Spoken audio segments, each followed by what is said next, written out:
Hi, everybody. This is Michael from Two Dudes in a NES podcast, and you are listening to Two Dudes in a SNES. No, that's not right. You're listening to the SNES podcast.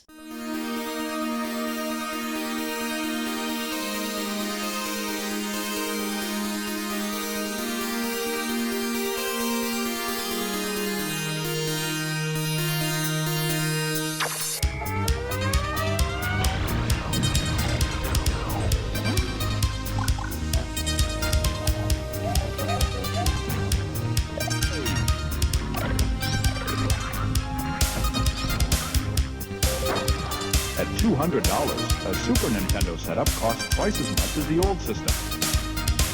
For the money, the company promises better pictures, sound, and adventure.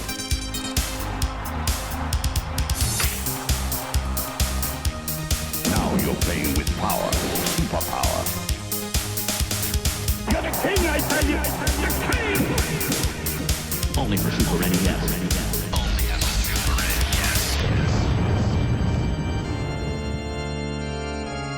You're listening to the SNES broadcast with your hosts, Soul Blazer and George.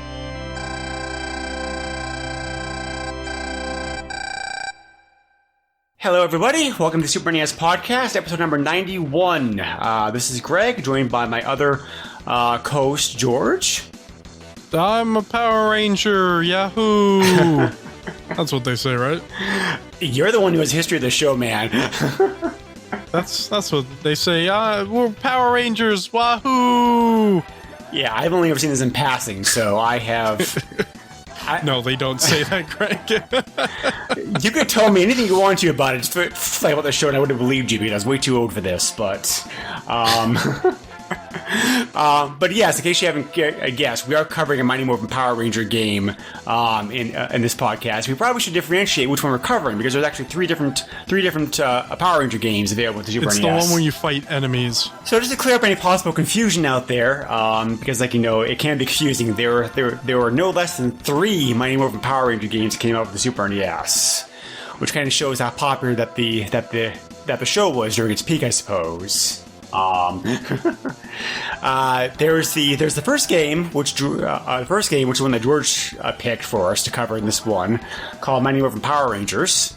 However, I do have some research done here, and I did play briefly the 2 other games that also came out with the system, which was called the Fighting Edition, and also the movie, based off the movie that came out like on this time period. So, all 3 games in this series were developed by Natsume, which is the same company that's best known for the Harvest Moon series. So that's curious. And all 3 games were published, at least for the Super NES, by Bandai, which is the company that had the rights to make the toys and whatnot, like for the show. What you didn't know is if you put in a special combination of buns at the main menu, you'll be able to play the Power Rangers farming game. That'd be kind of cute, actually. That would be weird.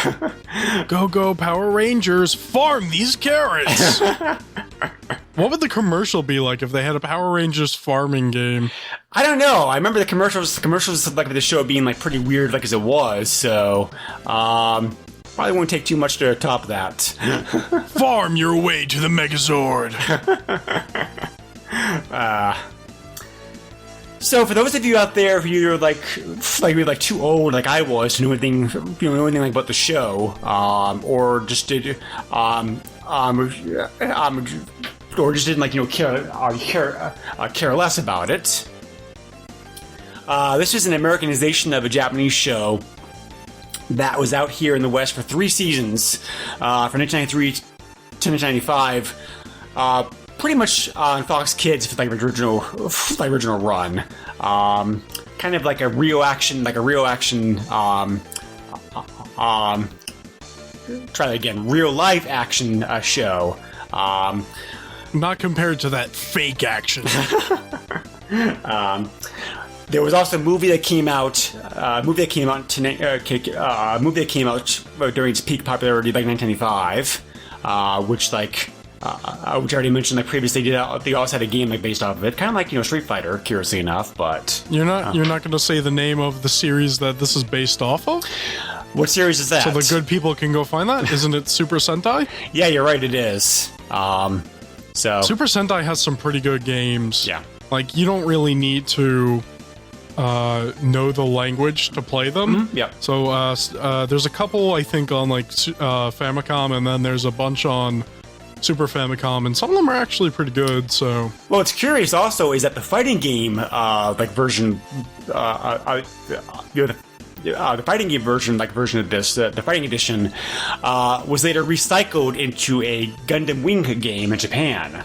So, wait, really? Yeah, go figure. Oh, okay. Yeah, Mighty Morphin during its peak also had they also had comic books out. There was also a whole bunch of merchandising. Then it went quiet for a very long time, and in 2010, a reboot of the show came out. So, and that was popular enough, apparently enough, for them to do a movie, which came out last year. So, Gundam is another series that I have some memories. Yeah. About not as much as Power Rangers, but I'll let you know that there's a decent amount of Gundam games on PlayStation 2. Yep. So. Yep. Yeah. And the Super NES, in other systems. That's quite true too, yes. Because Gundam's been around for a long time. Oh, dude, don't even. So yeah, George was obviously the right age to that the show in the game targeted toward to. So I think I was actually maybe second generation, but this is a game that I did play. Right. So yeah. So you played this game when it was new, or did you check out several years after the fact? Oh Jesus, no! I played it much later. Yeah. No, I did not have an access to a Super Nintendo for a while. Right. Have you seen any of the show recently? I was curious, maybe if it holds up for you in memory, because I did. Oh jeez. Yeah. No, I don't want to try because I know it's it's weird because it's more this is more tailored to kids and I don't know. It's just weird, man. I'd probably say tweens. I always kind of thought that your target audience for the show seemed was for tweens, based upon. Maybe I don't know. Some of the. I don't want to watch it again though because it's just gonna be it's gonna feel bad. It really is. Yeah. Yeah, it's gonna feel bad if I do that. No, I understand that. So, but and that's probably those are that's one of the generations that isn't so bad. Where then there was oh god, I think I also partially watched I forget what it's called, but there was a jungle themed one or whatever, and they would their robots were all jungle animals and stuff like that. Oh yeah, there was an Alien spin-off. There was Wild Force or something. Yeah. Alien. That sounds much newer. I don't know. Yeah, well, Alien one. Yeah, I found mention during research about a show called Mighty Morphin Alien Rangers. So I don't really know how new that is. I've never heard of it, but it sounds very scary. Well, I mean, it kind of makes sense given the popularity of the show that there would be, of course, a video game based off of it. So this game also came out on the Sega Genesis, the Game Boy, the Game Gear, and the Game Gear and Sega CD. Sega published the versions of the game for their platforms themselves, which they wanted to do with a lot of their stuff. Are you sure you're not confusing the Sega CD version with the FMV game? Because that's definitely not the same thing. Right. Yeah, so, it's called Mighty Morphin Power Rangers. It's technically considered to be a port, but you're right. I looked at it on YouTube, and it's definitely... that game is more of an FMV QuickTime, your QuickTime game. Isn't I think it's the first few episodes in the series or whatever. Pretty much, yeah. You also have to push buttons, so ultimately it actually just doesn't. It technically doesn't matter if you hit those buttons because it's still playing the same scenes. Oh, okay, yeah. And I've seen it before. It's terrible. It's garbage. The Genesis version of this game is very close to a Super NES counterpart, whereas the Game Boy and Game Gear ones are kind of slightly watered down versions. That's perfect because you only need 3 buttons for this game, so it translates well to the original Genesis. Yes, it does. Controller. Yeah. So yeah, right. Yeah, it's so many buttons on here, and they only use 3. Right. Yep, so this game came out in 94. At the like 95, also saw the release of the movie game, which also was released on the Super NES, Genesis, Game Boy, and Game Gear as well. And then the Super NES had the very Super NES alone got the Fighting Edition, which is kind of like Fighting Edition, which is which is really just kind of like a basic one-on-one beat 'em up game like Street Fighter. So it's like a tournament fighter, basically. Yeah, TMNT tournament type of fighter also comes to mind. So, Kart Fighter. Yeah, I don't know if you know about that game. Kart Fighter, I've heard about, never actually played. It's a crazy Mario Kart fighting game bootleg for NES. Interesting. It's nothing special outside of it's nothing special outside of the aesthetic. The gameplay is not so great. Yeah, so George and I were talking a little bit about earlier off mic how to clarify this game for genres. I'd probably say it's a mix between a platformer, and a fighting game. Beat 'em up and platformer. Beat 'em up too, yeah. So I mean, it's not exactly the easiest game to define. In case you can tell by trying to struggle at it, there's elements of both. I mean, because you are going through stages and whatnot, but you're also doing like a lot of fighting. Oh, the platforming is terrible. Platforming is pretty rough, yeah. Yeah. And it's like, everything works. It's just like, the way that they laid everything out is just...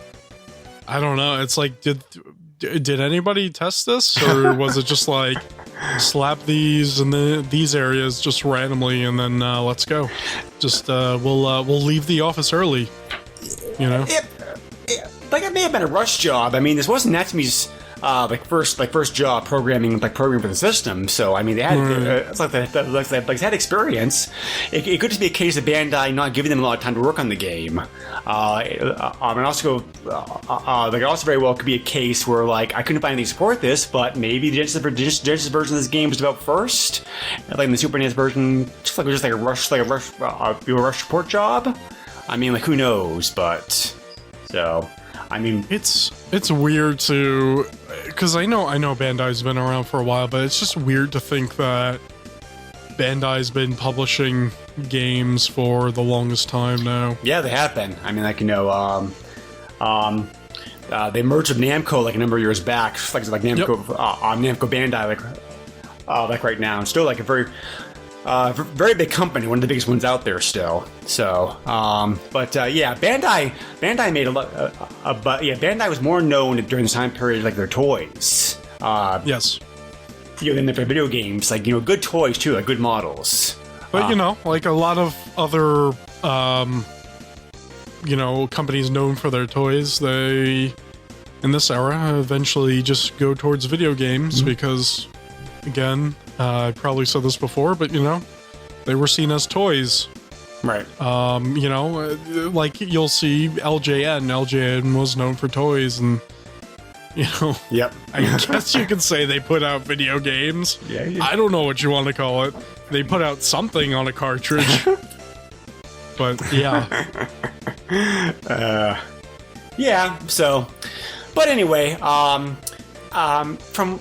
Now, I've only seen bits and pieces of the show, so this is kind of where George's memory is really going to come in handy to help talk about this. But it seems like they tried at least to try to capture kind of the feel and essence like of the show here, like of this game. Because one thing I was impressed by was character selection screen. You actually have like all 5 main characters to pick from, which is pretty nice. Yeah. I mean, so. We're in this era of Power Rangers where whatever you are is the color of your ranger. So like, black guy, he's the Black Ranger, obviously. The Asian girl, she's the Yellow Ranger. So I don't. You know what? I'm just thinking about it now. The Red Ranger is not. The Red Ranger is white, and that does not correspond. But other than that, which is interesting. You would think in that. Like time they would probably make like some kind of Native American Power Ranger or something, and then they would probably use that backstory to be like, oh, they're doing spiritual stuff and it's hurting the enemy or so, like because it's that era. It's just that era of weirdness It's just when I booted up this game, I totally forgot about that, and it's just like, oh yeah, this stuff. I honestly, like, is it racist? I don't know. I don't care. I'm just gonna turn around and walk away and say everything's all right. Yeah, I mean, hopefully, maybe. Could you imagine if they did it like on accident? That would be so funny. Just like, oh wait, I feel bad. Yeah, that'd be funny if they did that. Not only do we have like a 90s based cartoon, where of course sensibilities were different back then versus now, but you also have a Japanese imported show, which of course, they don't care as much about that stuff like as we do. So, it's not a cartoon. Sorry. I think of it as a cartoon, but it's not. It's a live action show. So, yes. But even the names of the characters seem to kind of match their their looks. Like, we have the yellow one's named like Trini. I think it's how you pronounce her name. But then you have the blue one's Billy, the red one's Jason, the pink one's Kimberly, and the black one's Zach. So, the names kind of seem appropriate, at least. I mean, they're names of that era. Yeah. Basically, yeah. Well, Jason's still a popular name these days, but it's probably more popular now than it was back then. Maybe. Probably, yeah. Maybe. So. But as far as gameplay goes, I mean, you've seen this before in the past. Probably, it's just your typical side-scrolling action game with 7 stages. Right. It feels so weird doing this because from what I remember of the show, it wasn't like it's more of like the first couple of stages than it is like stages where you're in some weird sci-fi bunker. I don't even know. I don't remember any of that. I remember they're these kids, they're just walking down the street, but the enemy knows that they're Power Rangers, so they're gonna have the little minions go after them, and then they're gonna do you call it transform? I don't even remember. And then they turn into the Power Rangers, and I do think it was I was just gonna add, I do think it's cool you get to play the game both ways. I think I think it would have been kind of boring like you were in a powered version the whole game. I do like the fact I do really like the fact you actually have to change. Yeah, but it makes sense if you're playing the beginning of the game. It makes sense to not be the Power Ranger and then maybe go on from there. Like when you find the boss, oh hey, it's time to transform now and go throughout the stages like that. But this happens almost every stage where you're not a Power Ranger, and it just doesn't make sense because you're going and fighting these enemies now. You have to know that, oh, I need to be in my suit, I need to have my weapon. But no, you just start out in your street clothes. I don't understand any of that. Yeah, your moves your moves the same regardless if you're changed over or not, from what I could tell. That's completely untrue.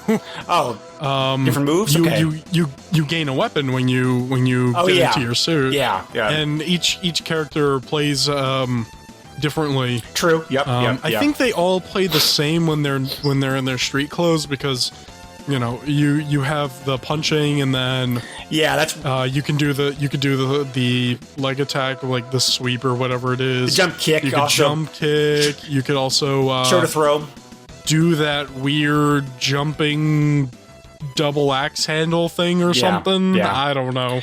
Yeah, no, I was thinking about. And then, you can toss them over. But. Yeah, no, sorry, I was thinking about their unchanged version when I said the moves pretty much the same.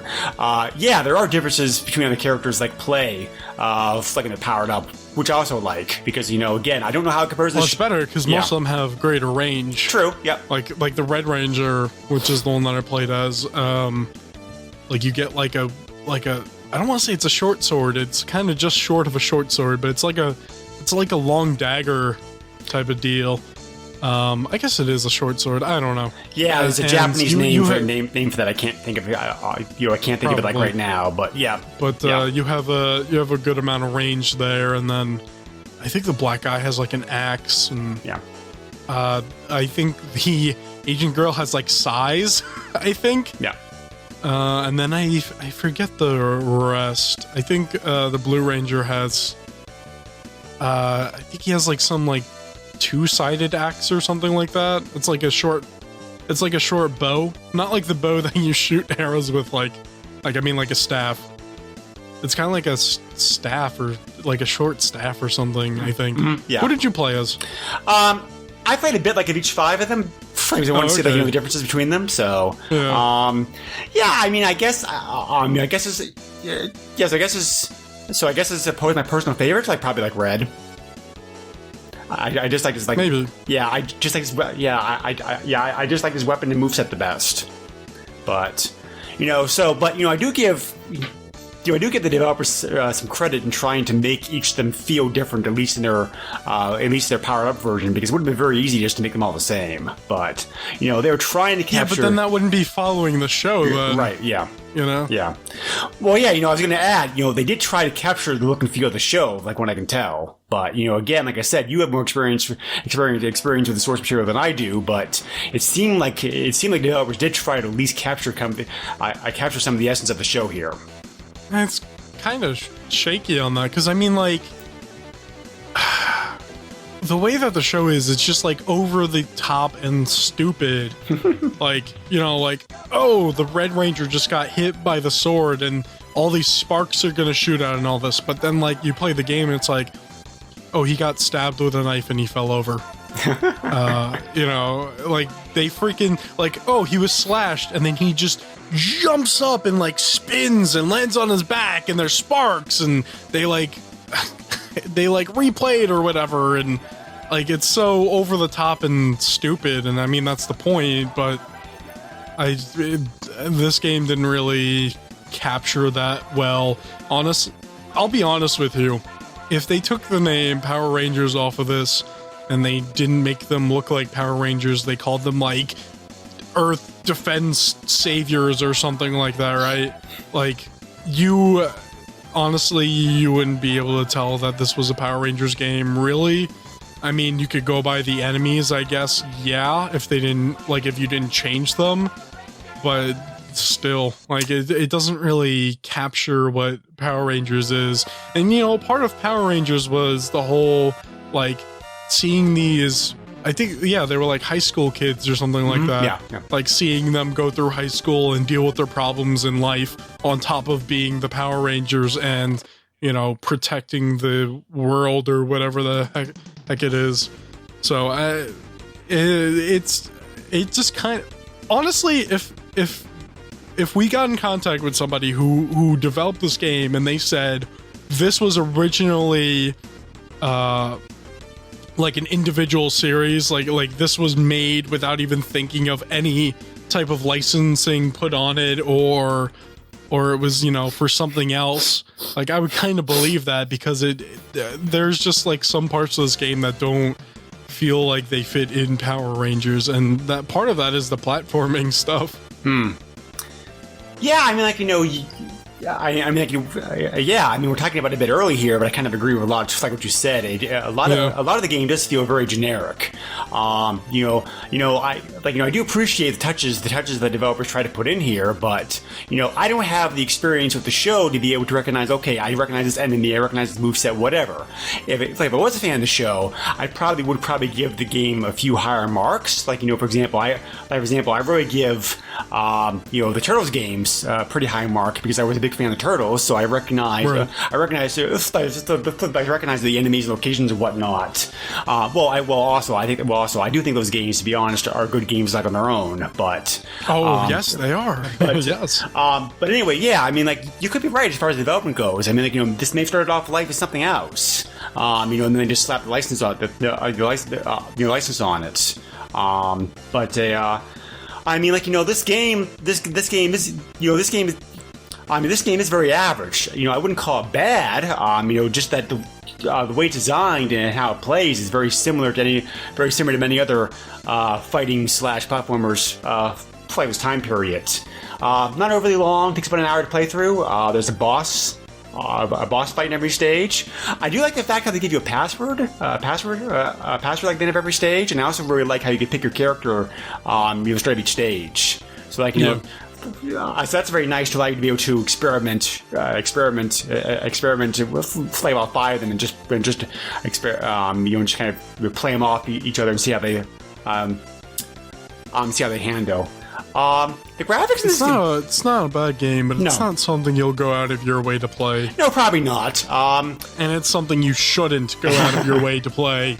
Let me clarify that. So I did like the graphics quite a bit. The graphics of the game are very good. Yes and no. I think the backgrounds looked better than everything else in general, but like, and also like the items, like the cars and the things that you, like the barrels and stuff that you attack to get power ups. Like sure, but like I feel like the Power Rangers look fine, but the people that were in their street clothes before they were Power Rangers, like, it didn't look that great, especially like in the face area. It just looked pretty generic, you know. Well, that could just be due to the limitations of 16-bit, because you have 16-bit graphics and how much they actually are able to display or whatnot. So I don't know about that because they just, I don't know, they just look simplistic, kind of. It's like, oh yeah, what does Jason wear? What does Jason wear again? Oh yeah, he wears that. Okay, we'll just put that on. We'll just put that on. I don't know. Maybe it's just me. Maybe you're right. Yeah, I mean, I really like the color choices in the color choices in the game. It's like the game. The game is very bright and colorful in most stages. That kind of reflects Power Rangers in a way. Okay. Because it's supposed to be like over the top, and like there's nothing really being hidden there. It's like, yep, this is just crazy and whatever. From what I saw in pictures, the enemies in this game look somewhat similar, like to their TV counterparts. Yeah, they do. But, I don't remember there being so many different variations of them, though. I know there was like a few. Well, they probably had to add in some stuff to the game to kind of make it. You'll keep like interesting.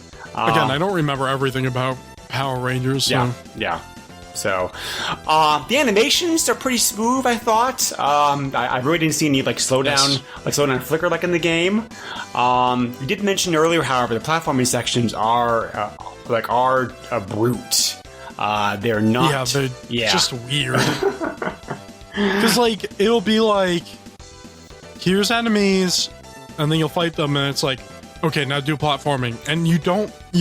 As far as I've seen, you don't get a combination of the two. It's not like platform and fight the enemies. It's platform or fight the enemies. Yeah. So you'll fight the enemies, platform, fight them at the end or the middle of section, whatever, then platform some more. And it's just like, I don't know. I guess they felt like they needed to add something else to this game.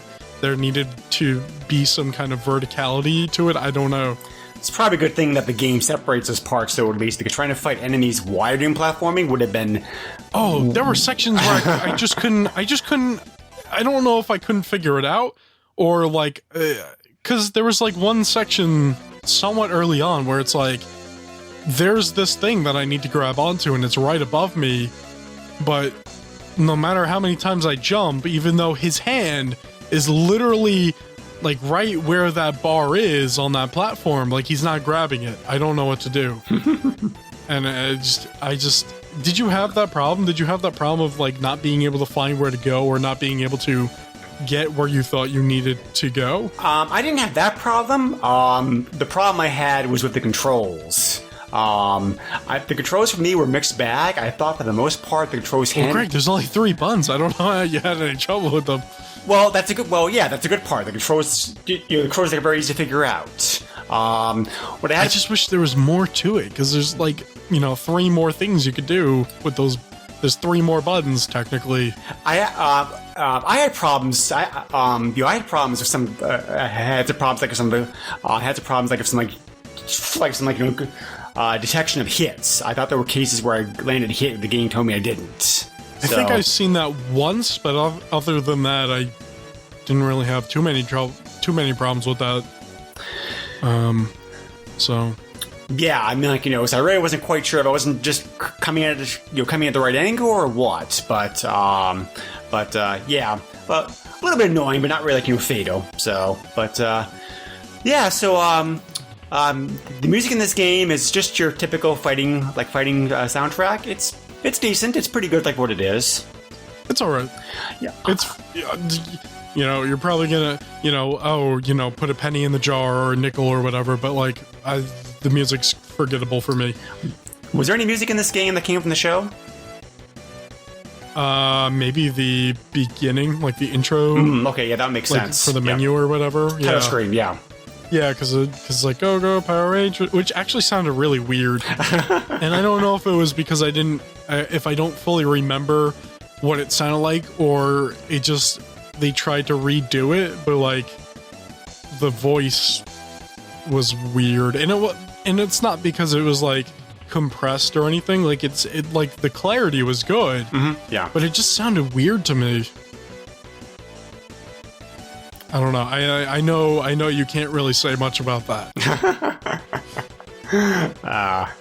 Yeah. So yeah, so I mean, overall, this is perfectly fine for what it is. I think I think it's like a pretty, it's pretty like average fighting / platformer game. They're definitely worse games on the system than this.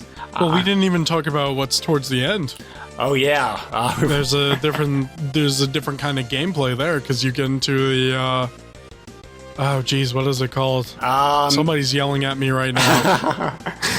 Let me check my notes, because I'm spending upon you for that. Yeah, no, that always sucks. Oh, Megazord? Yeah, okay. I probably said that before, too, and I just can't remember. Yeah, that was surprising to suddenly change over to that, because I wasn't expecting that. So I don't know. Like, I don't find it surprising, because, like, that's a big part of the show, is getting all their machines together. Yeah, I don't have that background knowledge. So I guess that's why I wasn't expecting that. Okay. So yeah, you make a point there. So, but yeah, I mean, like, including that in the game makes sense, because like that's a big part of the show, is like the giant monster-esque fights that they have in the city, or not just the city, but like just in general. With their giant robots and everything, that's right. It's like a staple of the series. Yep. Yeah. So this is relatively short. It's not like just relatively short. It's not like a huge part of the game. It's maybe maybe it takes up the last like 10 minutes or so of the game, but something like that. Yeah. But it's it's the end part of the game. The interface does change a little bit. You also, besides having just your life bar that you have at all game, you also now have a power bar, yes. which reflects the power of your attacks. The monsters here look very Godzilla-like, I thought. Kind of like some cool animations. Like the monsters, they're pretty well done, I thought. Yeah, it's. I guess it is supposed to kind of be like giant monster fights, like kaiju fights or whatever, but yep. I don't know. I don't know too much about Super Sentai, so yeah. So, do you like this part of the game, or do you think it should, sort of feel like really like a weird and out of place for you? I don't see why it would be out of place, because I feel like it would be necessary if you're making a Power Rangers game. Yeah, like a decent amount of Power Rangers is the giant robots. They get their all their machines together and they make the huge robot, and then they fight the enemy. That's, like I said, like that's a staple of the show basically. So not including it would feel out of place. Like not having it would feel weird. Not feel out of place because there's nothing there in the first place, but I feel like it's necessary to have something like this if you're going to have a Power Rangers game. And it's done pretty fairly. It's not terrible, but it's not the best thing out there. It's not too bad to play. It's interesting. Yeah. Yeah, it's pretty fun, like for what it is. I thought, it's Yeah. definitely kind of refreshing to kind of have it have it there at the end, and then you have a very especially with all the other stuff that you've been going through in this game. yeah. So, did you see the ending to this game? The ending of this game is weird. No, what is the ending? I missed that. It's all 5 of them crammed into this like little tiny like pink convertible. Which how the heck they fit in there? Oh, you know what? God I only did see that knows. because then they go to the juice They go bar. to the beach house or Yeah. whatever. Yeah, they go to the beach or whatever, and then the black guy's dancing. Those sprites, man. Oh boy, it's like weird. So yeah. I don't know. I thought you said it looked good. I don't know, man. Yeah, all the way into the ending it did. Oh, I see how it is. Yeah, it's not a very satisfying ending for spending like an hour of your life going through this game. Let's just put it that way. But hey, like it is what it is, right? Yeah. It fits the vibe of the show though, at least, so I'll give it that much. But Yeah. It makes sense to do something stupid like that. yeah. So Yeah. how is it for you revisiting this game after all these years? Was the game still fun for you, or did it just like totally fall flat? It was alright. I mean, like, I was pretty young when I played this, so... not like young, but like able to recognize what I'm doing young. But like, still like, it's a video game and I'm a kid, I'm gonna play the video game. But, it's basically, I don't want to say on par, but it's close enough to what I remember. Obviously, I got further than I did when I was a kid. But yeah, it's, Yeah, so what do you think about this game's like overall difficulty? Did you find it to be too hard, too easy? I don't think there wasn't a difficulty option, was there? No. There's nothing in the menu screen besides the start game and continue function, which surprised me. Right. I expected this game to have the game does have an option menu, but the only thing you do in the option menu is like to adjust the controls and the controls and the stereo. Enter your password. Yeah, enter your password, stereo versus mono, that kind of stuff. I don't think it had a change life ability on there. No, I don't think it had any of that. No. So the fighting stuff, like there's variables there that make it feel a little frustrating, but all in all, just in general, it's not difficult at all. But it's weird because the game is dumb, but it's not. But the way that it's made, that it will, like, you'll get hit, just out of nowhere for, because it's weird because the enemies will just stand there sometimes, and then out of nowhere they'll just stab out their knife. So like, there's a chance of you getting hit out of nowhere because, you thought maybe this enemy was just not doing anything, and then next thing you know, he sticks you in the back or whatever. But I think a decent amount of the game is trying to juggle around all the enemies to make sure that you're not getting hit, but also making sure that they're getting hit. Mm-hmm. Right. So, that's kind of the part of it feels dumb because the enemies just... I don't know. Maybe they're smart because they're tricking you and then they're hitting you. I don't know. But just all in all, it's not too difficult. It's just something that's made weirdly, at least in my opinion. I agree. Yep, very good point. Sorry. No, that's all right. But I thought overall pretty much same things you did. The overall difficulty of the game seemed like to be pretty fair. I mean, I thought there were a few cheap hits and cheap areas that you were talking about here. Some of the platforming, some of the boss fights kind of felt cheap, but the overall difficulty of the game felt pretty balanced. I mean, it wasn't the hardest game of this type I played, but it wasn't the easiest either. So I think that This may be a pretty good. Well, at least back then, I really don't know about now. But I would have said this would, this would have been a very good kid-themed platformer / action game for somebody to play back then because the game was overly difficult because it's tied into the show.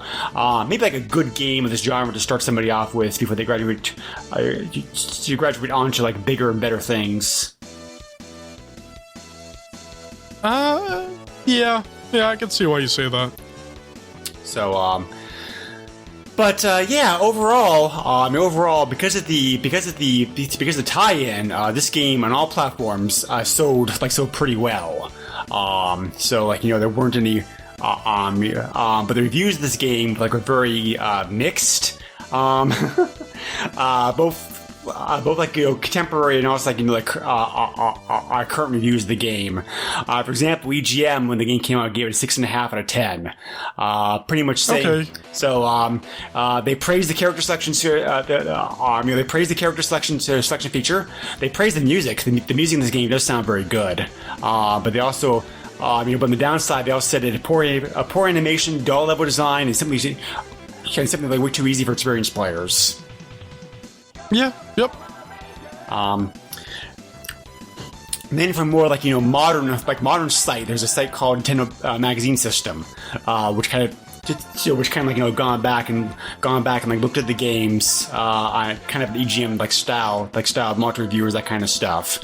When they reviewed the game 7 years ago, overall they gave it a 77. Basically saying, one guy really liked it. Gave Bannon credit for a genuine attempt at something vaguely special. And calling the game a pretty good time to the show, whereas the other reviewer dubbed the game as being as you said before, very boring, uninspired, unoriginal, and didn't seem to make good use of the franchise.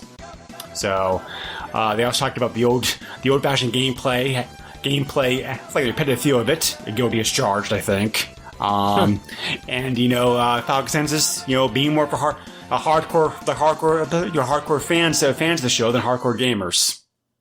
So, yeah, that sounds about right. Seriously, I think that's on point. Yeah. So, not a horrible game. I didn't hate playing it. There were things I liked about it, but definitely not the best game of genre. Street Fighter the movie I thought was a better game. The Turtles games are definitely better than this is. There's a whole bunch of other Battletoads vs. Double Dragons, which we played fairly recently. I thought overall it was a better game. Jeez, that game is so difficult. It is difficult, but I think it pulled off the fighting platformer action a lot better than this game did. Yeah.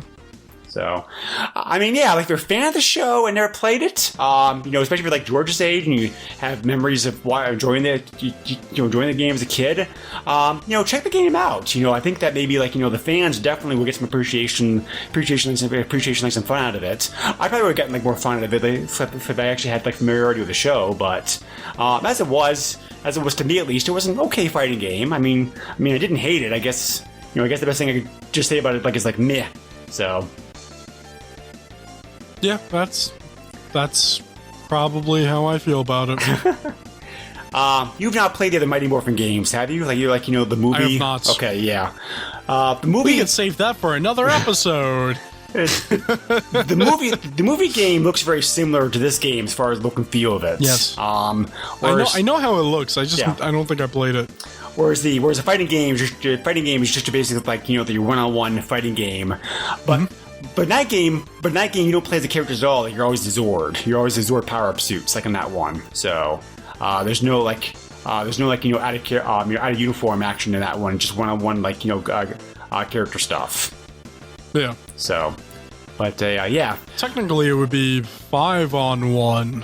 Okay. Because everybody's got to be in their machine. Yeah. And then they connect together, and then it would be technically a 5-on-1. And that's an unfair fight. What the heck, guys? Come on. There were a lot of Japanese anime and cartoons the time period that did the 5-on-1 thing a lot. Voltron probably being the most famous example that comes to mind. Yeah. But But GoButts did it also on jeez. and Transformers did it also with some of the characters. Some of the Yes. so this was a popular thing to do in the time period. But overall the game holds up in some ways, I think. I mean, the gameplay is still fine for what it is, but it is very, like the reviewer said, it is very slow paced and kind of repetitive and boring, boring by today's standards, especially when this format has been done by other games, much better result. But the music I think is one of the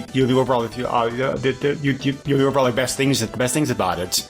And Natsume always had good music in their games, so you definitely can tell it's a Natsume game, at least in the music.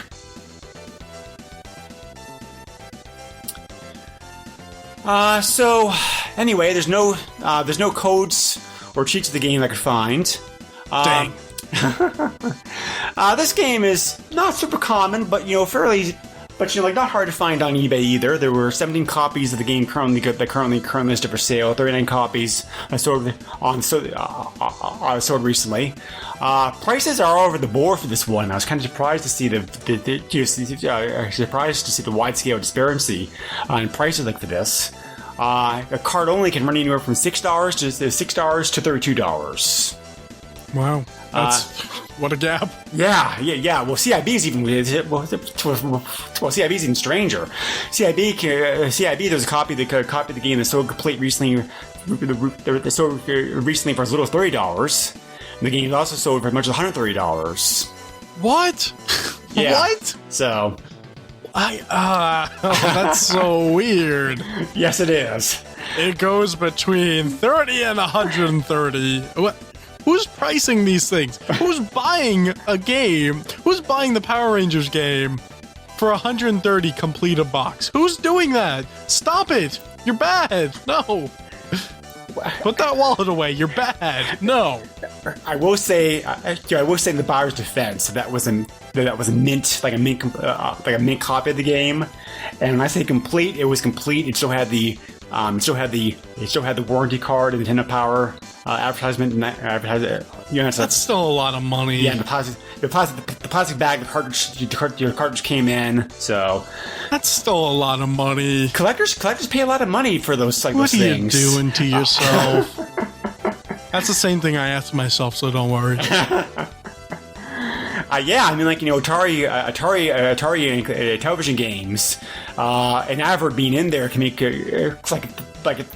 all the difference in the world between $50 or $50 versus $10. So, some people I have a bunch of Intellivision complete and actually I think either almost or all of my Intellivision games are complete in box. Well, television games are somewhat. They're not hard to find. No, they're not in a box. No, they're not. I was just going to say, because of the nature of the games, because of the fact that they were often gatefold style early on, and also because of the overlays and whatnot, and because of the fact that television was marketed as being a more adult system. It's pretty common. It's pretty common for television games to be CIB these days. And I think I only have 2 ColecoVision games, and I don't even have a manual or anything for them. So. Whereas with 2600 games, good luck finding good luck finding some of those games complete by decent price, because it's next to impossible. Not for sale, but hate to break it to you. Actually, I have a basement of my parents' stuff, and they kept everything: the manual, the box, everything. They separated them from the cartridges for some reason. I don't know why, but there's just a whole box of game boxes in pristine condition. So the difference is adults versus kids. Yeah, but you say that, but how many adults threw out the NES boxes? Well, I saved out my NES Super NES boxes when I was a teenager, so. Okay, well, that's one person though, Craig. I mean, that's awesome that you saved all that stuff. That's something that I would do too, but I never really understood the throwing out the game box thing, but then again, I come from a different era, so maybe that's just me. I don't know. Sometimes it was a case of space, like trying to make it a lot easier to store carts than it is to store boxes. Here's the thing, though, because PC games or computer games came in something similar to that. But those people never threw out those boxes, did they? Oh, I did. PC did boxes. You? PC boxes this time. PC boxes. Really? The PC boxes of the 90s were horrible. These big oversized monstrosities. The monstrosities that had like this little tiny game inside of it. You're just like, what the hell is this? So I've never heard of that before. Really? Yeah, it was so much wasted space. But when they went to CDs, I guess that kind of makes sense because well, I don't know about the floppy disk, but I mean, if it comes with a CD, it's got a CD case, I guess that kind of makes sense. Mm-hmm. Yeah. I don't know. Semantics. Let's end this podcast. Let's do it. Let's cut this. So was a game worth $6? Probably, I'd say. Yeah. Maybe. So, not 130 or whatever, though, but, Yeah. So, but, like I said before, it's a decent fighting game for what it is. Fans of the show definitely will get a lot more mileage out of this. If you're not really a fan of the show, I don't really think this game is worth playing, to be honest, because it doesn't have anything like original, like new to the table. I do think that the fighting, the one-on-one fighting part at the end of the game was a very nice touch. I probably enjoy that sequence more than the sequence there, more than the rest of the game. Yeah, no, I agree with you. But so that's it for me for my final thoughts. George, you have anything else you want to say about this before we close the book on it? It's a video game. Goodbye. That's what I have to say. I'm glad Nisama you went on to do bigger and better things. Yep. But anyway, so that wraps up that episode. We appreciate you as always very much for listening to it. If you have any questions, comments, feedback, suggestions, you can either find us on our Facebook page. You can also send me an email directly to the SNES podcast at yahoo.com. George and I also do another podcast together, the PlayStation Power. PlayStation Power. Yes, which also has many Morphin games on it. Oh no, those are probably garbage. But yeah. Anyway, so George picked an probably unpopular choice on me, so I'm going to return the favor and do a possibly unpopular game on him for our next time. I don't know. I heard podcast. That people like this game. I've never played it, which is why I want to really check it out because I've always been curious about it. We're going to be covering the weird hybrid franchise mix match game, Mega Man Soccer, which is like a soccer game with Mega Man characters. So should be interesting. But so we'll see. I never played this game, so no, me neither. I like Mega Man. I like soccer. Two of them together sound like a good idea. We'll see how it actually meshes. So, but anyway, George, what other things do you do with your time gaming related that you want to plug? Well, I do Master System Masterpieces, which, oh geez, we need to record an episode of that. Yes, you do. Thanks for reminding me after I reminded myself. That, PlayStation Power, this podcast. You can find me on Twitter. I don't know what that song was. Don't question it. You can find me on Twitter at Mr. Chief. That's at MISTURCHEEF. Also, I guess you could check out twitch.tv/Mr. Chief. Same name, same spelling. But I think that's basically it. George also has been trying to get more active, like get more active on Twitch these days. He's been showing me some pretty good stuff recently. Sure. Yeah, more modern stuff, but hey, you know. So yeah. Anyway, that wraps up like another episode. Thank you again very much for listening to it. You can also leave us a review on iTunes if you want to. It'd be very highly appreciated. And yes.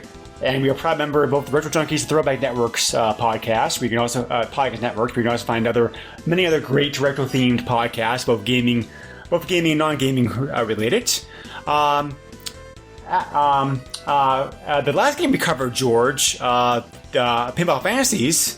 I knew Shinto was covering the game for the Jaguar podcast pretty soon. I didn't realize that our episodes like released at almost the same time. I was going to ask you about that, and then I was thinking, oh, maybe he did this on purpose. No, I didn't, because I knew it was coming up. Okay. But Shinto's... Because like the day after or something, I think I saw on Facebook that he posted that episode. I was just like, what? Shinto's usually pretty slow doing his episodes. Now that's Knock. He's very busy because he got a family. Oh no, he takes time to actually put content into the episodes. A lot of time. Yep. He's also got a family and whatnot. So I didn't expect that episode to come out for weeks. So the fact he got it out so soon surprised me.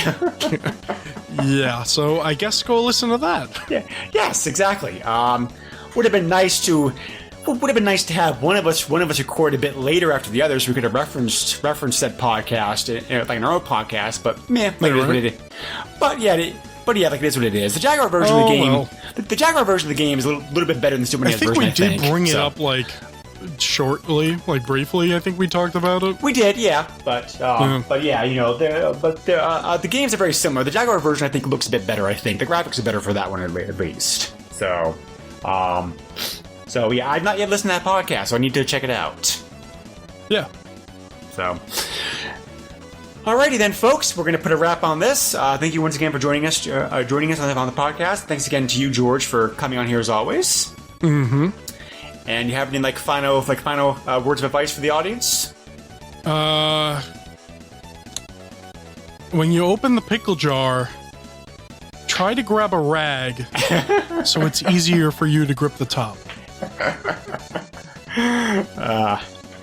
And I can't follow that up, so goodbye, all. Goodbye.